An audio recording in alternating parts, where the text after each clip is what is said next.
중국이나 일본에 여행을 가보신 분들은 아시겠지만 이게 나와야 하는 타이밍에 나오지 않아서 당황했던 경험이 있으실 겁니다. 그건 바로 숟가락인데요. 생각보다 비슷한 문화를 공유하고 있는 중국과 일본에서도 숟가락을 잘 쓰지 않는다고 합니다. 실제로 숟가락 문화는 전 세계에서 단연 우리 민족의 문화라고 이야기할 수 있을 정도라고 하는데요. 다양한 유물들을 보면 중국과 일본에서도 한때는 우리처럼 주요 식사 도구로 숟가락을 쓴 적이 있어 보입니다.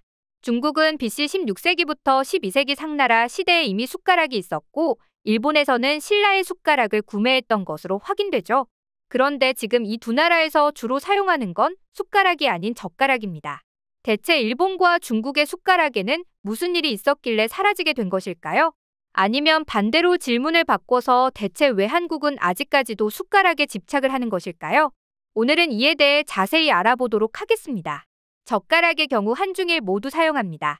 물론 이 젓가락도 큰 차이를 보이는데요. 한국은 스테인리스와 같은 금속으로 반면 일본과 중국 젓가락은 나무 재질이죠. 여기서 일본과 중국도 나무라는 유사성은 있지만 형태에 있어 차이가 있습니다. 일본 젓가락은 길이가 짧고 끝이 뾰족한 반면 중국 젓가락은 길이가 길고 끝이 뭉툭하죠. 그래도 젓가락을 쓴다는 공통점이 있는데요.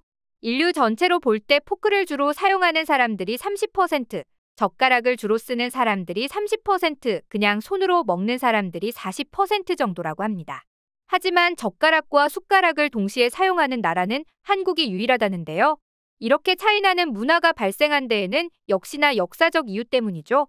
물론 처음에는 숟가락들을 널리 사용해왔습니다. 불로 음식을 익히다 보니 이걸 맨손으로 만지기에는 너무 뜨거워 도구를 사용하게 되었는데 이때 국자, 주걱, 집게와 같은 형태의 도구를 쓰게 되었고 이 중에서 국자가 발달한 형태가 숟가락이 되었죠. 특히 포크나 젓가락을 사용하지 않았던 중동이나 북아프리카, 사하라 이남 아프리카의 지역에서도 죽을 주로 먹었기 때문에 숟가락을 사용해왔습니다. 그런데 어느 순간부터 이 나라들은 숟가락의 사용을 줄이기 시작했다는데요. 그 전까지는 죽이 주식이었다가 빵이나 밥, 면 같은 걸 주식으로 먹기 시작했기 때문입니다.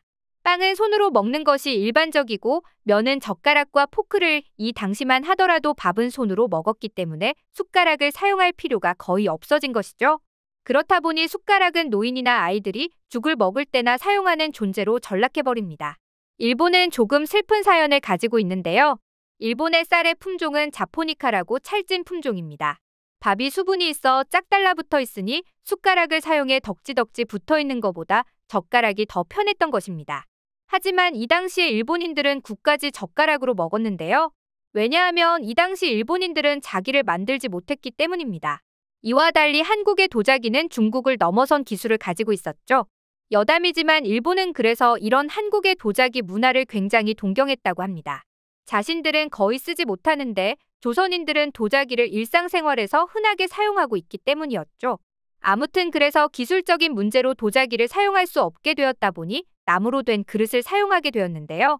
그러다 보니 밥그릇도 국그릇도 가벼워서 먹을 땐 그냥 그릇을 들고 먹으면 그만이니 숟가락은 자연스레 사라지게 된 것입니다. 그래서 한때 일본은 임진왜란 이후 도자기 장인들을 납치해가기 시작했는데요. 우리 측 자료에 의하면 10에서 40만 명 정도가 일본으로 건너갔다는 내용이 있죠. 그리고 에도 막부가 들어선 후 조선통신사가 포로를 다시 돌려달라고 할 때에도 도자기 장인만은 돌려보내지 않으려고 했다는 일화도 있습니다. 아무튼 이런 이유로 일본은 숟가락 문화가 그리 크게 발달하지 않았습니다. 그런데 일본도 그렇고 중국도 숟가락 비슷한 걸 아직까진 쓰던데 그럼 한국만 다른 거 아니지 않아? 대체 뭐가 다르지? 라고 생각하실 분들이 계실 것 같은데요. 생각보다 정말 다릅니다. 중국과 일본은 주로 국물을 떠먹을 때만 제한적으로 숟가락을 사용하는데요. 가운데가 움푹 들어간 커다란 숟가락을 사용하는데 그 기능이 굉장히 제한적입니다. 중국에서는 만두국이나 볶음밥을 먹을 때 숟가락 대신 탕실을 이용합니다. 그리고 일본에는 렌게라는 것이 나옵니다. 그런데 이 렌게는 국물을 뜨기에는 쉬운데 한국 숟가락처럼 입안에 쏙 넣기가 어렵습니다. 입안에 다 넣기에는 크기가 크고 국이나 밥을 입에 넣으려면 윗입술을 사용해야 하는데 너무 깊어서 불편하죠. 그냥 이건 숟가락이라기보다 국자처럼 국물을 입안으로 흘려먹는 용도라고 보면 될 듯 싶습니다. 그리고 일본의 카레집 같은 경우에는 쇠숟가락이 나오긴 하는데요. 이 숟가락 또한 굉장히 빅사이즈라서 밥을 떠 입안에 쏙 담기에는 무리가 있죠. 오히려 작은 양을 조금씩 떠서 먹어야 하다 보니 성질이 납니다. 그리고 그 외에는 일본인들이 주로 먹는 국물인 된장국을 먹을 때는 국그릇을 통째로 들고 마시는 등 숟가락을 거의 사용하지 않죠. 이와 달리 한국의 숟가락들 힘만 있으면 된다라는 말이 있는 것처럼 그야말로 한국은 숟가락의 진심인데요. 한국의 숟가락은 알맞게 양을 떠서 입안에 쏙 넣고 입술을 이용해 음식물을 입안에 넣어주고 빼내면 됩니다. 그럼 숟가락 자체도 깔끔하게 먹을 수 있고 먹는 사람도 너무나 편리하죠. 그럼 대체 왜 한국은 이렇게 숟가락의 진심이 되었을까요? 우선 첫 번째로는 국물을 많이 먹는 문화 때문입니다. 우리는 반찬 가짓수를 줄여도 국은 꼭 있어야 한다고 할 정도로 국물 문화가 발달해 있는데요. 왜냐하면 한국은 공동체 문화가 발달해 있기 때문입니다. 국 문화의 진가는 혼자만 먹는 게 아니라 그걸 여럿이 나누어 먹는 데에 있는데요. 같은 국을 나눠 먹으며 동질성을 느끼기도 하고 하나가 되는 느낌을 의식적으로까진 아니더라도 무의식 속에서 느끼게 만드는 것이죠. 이처럼 국 문화는 공동체 의식이 푹 고아져 나오는 진국입니다.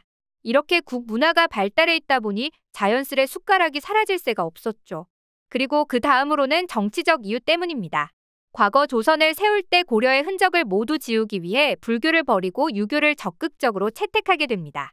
이 유교는 고려와 구분지을 수 있는 조선 건국의 토대가 되었는데요. 이 유교에서 가장 중요하게 생각하는 모범적인 생활상은 주나라입니다. 그렇다 보니 이 주나라의 밥 먹는 것까지 모조리 따라하기 일쑤였죠. 주나라 시대까지만 해도 중국에서는 숟가락이 필수였고 그릇이나 숟가락 모두 청동으로 만들었기 때문에 이런 방식은 조선의 생활 근간이 되었습니다. 그리고 이 두 가지가 합쳐져 여태까지도 우리 밥상에 숟가락이 남아있게 만들었죠. 하지만 잠깐 우리도 쇠숟가락 문화가 사라질 뻔한 적이 있었는데요. 녹그릇과 노수저가 고급 식기의 상징이 되어버려 사라들이 엽전을 녹여 녹그릇을 만드는 지경까지 이르르자 왕실에서는 녹그릇을 더 이상 쓰지 말라고 해버리기에 이르렀습니다. 그럼 대체 이 녹그릇들이 다 어디 갔냐 싶으실 텐데 이건 현재 우리가 쓰는 쇠밥공기, 쇠숟가락 등으로 변화해왔죠. 6.25 전쟁 이후에는 관리도 쉽고 만들어내기도 편한 스테인리스 식기가 도입되면서 아예 하나의 문화로 자리 잡게 되어버렸습니다. 그렇게 동아시아 중에서도 한국은 가장 독특한 식기 문화를 가지게 되었는데요. 한국식 숟가락은 워낙 만능이라 디저트를 먹을 때도 국물을 떠먹을 때도 이 숟가락 하나로 해결이 가능한데요. 서양의 테이블에는 디저트 스푼, 메인 요리 스푼, 전체 요리 스푼, 수프 스푼, 티스푼 등 그 종류가 굉장히 다양합니다. 하나를 잘 만들면 한 방에 해결할 수 있는데 왜 이렇게 번거롭게 만드는지 이해가 잘 가지 않네요. 괜히 한국의 숟가락을 경험해본 외국인들이 기념으로 숟가락 하나씩을 챙겨가고 싶다고 말하는지 이해가 되는 순간이었습니다. 한때 서양 의사들이 한국의 손기술을 보며 저건 젓가락 때문이다라는 이야기를 통해 젓가락에 주목해왔지만 숟가락과 젓가락을 모두 사용한다고 하면 놀라는데요. 이제는 한국 음식이 세계 각지에서 유행하면서 많은 사람들이 한국의 숟가락에 집중하고 있습니다. 앞으로도 한국의 숟가락이 많은 사랑을 받길 바라며 오늘의 영상 마칩니다.